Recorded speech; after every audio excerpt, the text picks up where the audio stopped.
Hello guys, പുതിയ വീഡിയോയിലേക്ക് ഏവർക്കും സ്വാഗതം. ഇനി ആശങ്കകൾക്ക് സ്ഥാനമില്ല.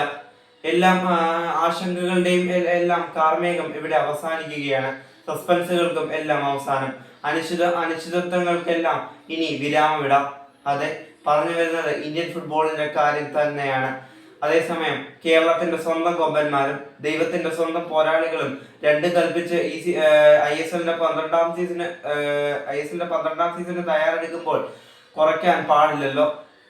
താമസിച്ചാണ് വൈകിയാണ് പ്രിപ്പറേഷനുകൾ ആരംഭിച്ചെങ്കിലും ആ പ്രിപ്പറേഷൻ കളറാക്കുക തന്നെ വേണമല്ലോ. ഞാൻ മൾട്ടിപ്പിൾ സബ്ജക്റ്റാണ് നമ്മൾ ഈ വീഡിയോയിൽ സംസാരിക്കുന്നത്. കാരണം എക്സാം ഒക്കെ അടുത്ത് വരെ നിങ്ങൾക്ക് അറിയുന്ന പോലെ February 2 അപ്പം അതുകൊണ്ട് നമുക്ക് ഒരു ദിവസം 2 വീഡിയോസ് ചെയ്യാൻ പറ്റുന്നുള്ളൂ. I really apology. സോ നമുക്ക് വേറെ വല്ല ഇമ്പോർട്ടൻ്റ് അപ്ഡേറ്റ് എല്ലാം ചെയ്യുകയാണെങ്കിൽ നമുക്ക് 3 വീഡിയോ ചെയ്യാം. ഓക്കെ, അപ്പോൾ നമുക്ക് വീഡിയോയിലേക്ക് പോയിക്കാം. വീഡിയോ ഇഷ്ടപ്പെട്ടാൽ ലൈക്ക് ചെയ്യാനും ഷെയർ ചെയ്യാനും വിലയേറിയ അഭിപ്രായങ്ങൾ മസ്റ്റായി കമൻറ്റ് ചെയ്യാനും സബ്സ്ക്രൈബ് ചെയ്ത് സപ്പോർട്ട് ചെയ്യാനും മറക്കല്ലേ. അപ്പോൾ നമുക്ക് വീഡിയോയിലേക്ക് പോയിക്കാം. ഒന്നുമില്ല, ഇന്ത്യൻ ഫുട്ബോളിന് ഇനി എങ്ങോട്ട് എന്ന് ചിന്തിച്ചിരുന്നെടുത്തുനിന്ന് FSDL ഇട്ടിട്ട് പോയി. ഇനി ആരെ എന്ന് ചിന്തിച്ചെടുത്തുനിന്ന് AIFF തന്നെയായിരുന്നല്ലോ ഏറ്റെടുക്കാൻ തീരുമാനിച്ചത്. എന്നാൽ അതേ AIFFന്റെ ഇന്ത്യൻ സൂപ്പർ ലീഗിലേക്ക് ഒരു ബ്രോഡ്കാസ്റ്റേഴ്സ് എത്തുന്നു. ബിഡുകൾ AIFF ചെക്ക് ചെയ്തു. മാർക്കസ് മർഗലാവോ, ആഷിഷ് നേഗി ഉൾപ്പെടെയുള്ള ജേർണലിസ്റ്റുകൾ ഇത് റിപ്പോർട്ട് ചെയ്യുന്നു. ഫാൻ കോഡാണ് ഇത്. നമ്മുടെ മത്സരങ്ങൾ കാണാനായിട്ട് നമുക്ക് ലൈവ് സ്ട്രീം ചെയ്യുന്ന ഫാൻ കോഡ് ആപ്ലിക്കേഷൻ ആണ്. നിങ്ങൾക്ക് അറിയുന്ന പോലെ നമ്മുടെ ലലിഗയൊക്കെ ബ്രോഡ്കാസ്റ്റ് ചെയ്യുന്നവരാണ്. സോ അവരാണ് ഫാൻ കോഡാണ് ഇത് ചെയ്യുന്നത്. ഇനി KP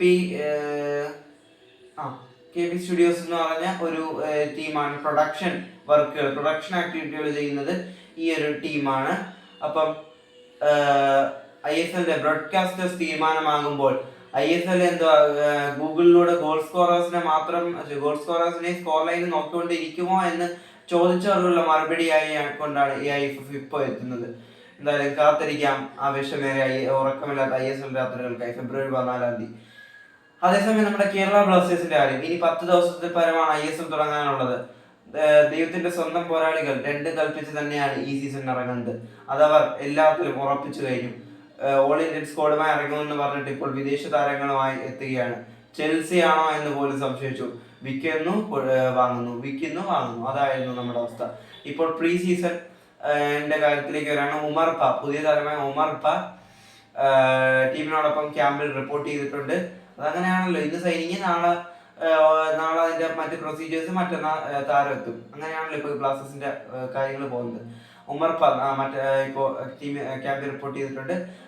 പിന്നെ 2 മത്സരങ്ങൾ ഈ ബുധനാഴ്ചയും മറ്റൊരു ദിവസവുമായി ഈ ആഴ്ച തന്നെ ഗോകുലം കേരള FCക്കെതിരെ പ്രീ സീസൺ മത്സരങ്ങളും ബ്ലാസ്റ്റേഴ്സ് പ്ലാൻ ചെയ്യുന്നു. എന്തായാലും 2 കൽപ്പിച്ച് തന്നെയാണ് കേരളത്തിന്റെ കൊമ്പന്മാരുടെ പോക്ക്. അപ്പം വീഡിയോ ഇഷ്ടപ്പെട്ടു എന്ന് തന്നെ കരുതുന്നു. Thanks for watching.